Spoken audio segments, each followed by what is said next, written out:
Hindi nga lang si Alden Richards ang dapat na umamin.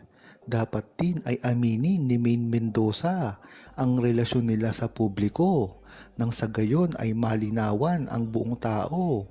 At hindi lang yon, para na rin hindi magtuloy-tuloy ang paninira na ginagawa ng mga bashers sa kanilang relasyon. Ang talo kasi dito ay si Maine Mendoza at Alden Richards at ang buong fandom ng Aldam Nation. Kaya kung tatanungin nyo, ang buong Aldam Nation ay maaaring sabihin nila na dapat aminin ni Maine Mendoza at Alden Richards ang kanilang relasyon kahit pa sa maliit na bagay lamang para hindi na rin pag-usapan dahil nga naman makakasira sa kanilang karir kung talagang ipipilit nila ang pag-amin sa kanilang relasyon. Maaaring gawin ni Maine Mendoza at Alden Richards na pag-amin na hindi makakasira sa kanilang relasyon ay ang mga cryptic message. Ginawa na ito dati pa ni Alden Richards na sinabi niya na kung ano ang nakikita nyo sa amin ni Maine Mendoza ay yun na yun. Ganyan nga ang sinasabi ko na maliit na pag-amin lamang ni Maine Mendoza at Alden Richards. Bagamat hindi sinabi ni Alden Richards ng tahasan ang relasyon nila, ngunit nakumpirma ng buong Aldam Nation ang totoo nilang relasyon dito dahil sa sinabi ni Alden Richards. Dahil nga naman ang nakikita ng buong tao ay talagang kaswitan nila ang pagiging mag-asawa nila sa kaliserye, ang panliligaw na totoo ni Alden Richards. Kaya kung sinabi ni Alden Richards na cryptic message na kung ano ang nakikita nyo sa amin ni Maine ay yun na rin ang totoo naming relasyon, ay dito pa lamang ay makikita at malalaman mo na totoo ang kanilang relasyon. Ganyan nga ang sinasabi ko na kahit hindi pa sila umamin ng totoo at tahasan sa publiko, kung magkakaroon sila ng mga cryptic at maliliit na pagpapaliwanag ng kanilang relasyon ay matatanggap ito at hindi ito makakasira sa kanilang tunay na relasyon at sa kanilang mga karir.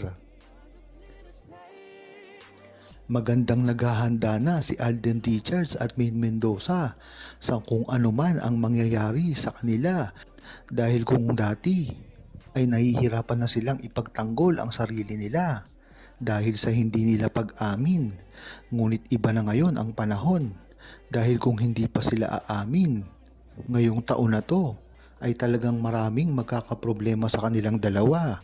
Isa na rito ang paggawa nila ng pelikula. Dahil nga naman si Maine Mendoza at Alden Richards ay inaasahan na ngayon na magsamang muli sa isang proyekto o isang movie. Kung matatandaan nyo ay napabalita na si Maine Mendoza at Alden Richards ay magsasama sa isang pelikula na gagawin sa produksyon ni Alden Richards na Myriad. Ngunit sa hindi inaasahang pagkakataon ay nag-break si Catherine Bernardo at Daniel Padilla. At ito ay nalihis papunta sa kanya.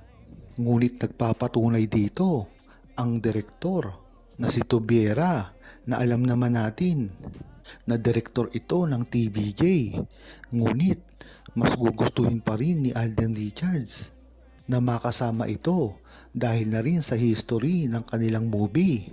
Kaya napakagandang tsansa nito ngayong taon na to, napatunayan na mismo ni Alden Richards at Maine Mendoza ang gagawin nilang pagsasama.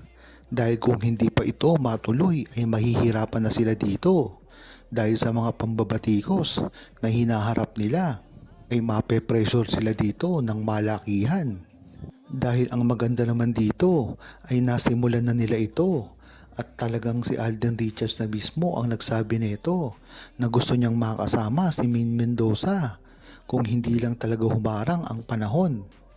Diyan mo talaga malalaman na dedicated talaga si Alden Richards sa paggawa ng movie kasama si Maine Mendoza na alam naman natin na siguradong blockbuster.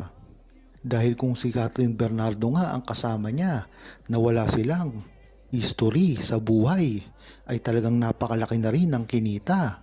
Ngayon pa kaya na si Maine Mendoza at Alden Richards na pinakasikat na love team sa buong Pilipinas ay gagawa ng movie. Talagang napakagandang proyekto nito at si Alden Richards lamang at si Maine Mendoza ang makakapag-deliver nito. Kaya dapat ay suportahan ng buong Aldab Nation kung anuman ang gawin ni Alden Richards at Maine Mendoza sa proyektong ito.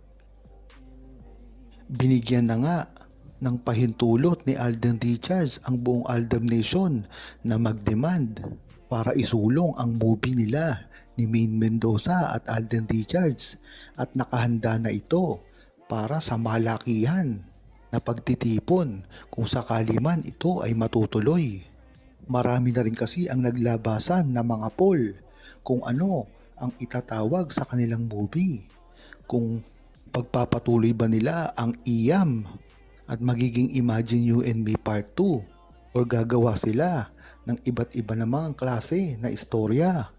Katulad nga ng kila Catherine Bernardo na para sa mga OFW. Ang maganda dito, ang mga poll na ito ay napakatalagang malaking tulong para simulin nila ang movie nito. Meron dito na horror. At hindi ito basta-basta horror lamang. Ito ay hango sa totoong buhay.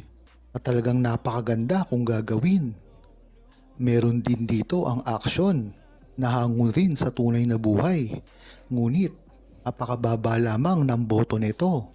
Dahil alam naman natin na hindi porte ni Alden Richards at Maine Mendoza ang action. Ngunit ang pinakamataas na nakuha dito ay ang fantasy na tila si Alden Richards ay magiging isang Prince Charming at si Maine Mendoza naman ay isang simpleng tao lamang na tila magkakagusto si Alden Richards.